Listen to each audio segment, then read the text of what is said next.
হচ্ছে দেখেন বৈষম্য বিরোধী ছাত্র আন্দোলন যখন জুলাইয়ে আমরা ফ্যাসিস্ট বিরোধী আন্দোলন করি তখন আমাদের সবার জন্য প্রত্যেকটা মানুষের ফ্যাসিবাদের বিরুদ্ধে যতগুলো মানুষ ছিল তাদের জন্য একটা কমন প্ল্যাটফর্ম হিসেবে এই বৈষম্য বিরোধী ছাত্র আন্দোলনটা গঠন হয়েছে, যেই প্ল্যাটফর্মটা ইনক্লুসিভ। এখানে প্রত্যেক দল মতের মানুষ যারা আসলে ফ্যাসিবাদের বিরুদ্ধে এক ছিল প্রত্যেকটা মানুষ সেখানে ইনক্লুডেড ছিল।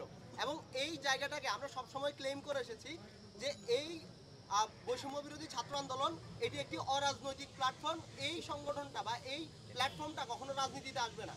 যার রাজনীতি করার প্রয়োজন হবে বা রাজনীতি করার ইচ্ছা থাকবে তারা হচ্ছে ওই প্ল্যাটফর্ম থেকে বের হয়ে এসে রাজনীতি করবে।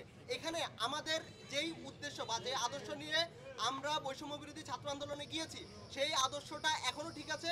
আমরা সবাই ফ্যাসিবাদের বিরুদ্ধে এখনো একই জায়গায় আছি এবং একই স্থানে আছি। আমাদের আদর্শের ন্যূনতম কোনো বিচ্যুতি হয় নাই।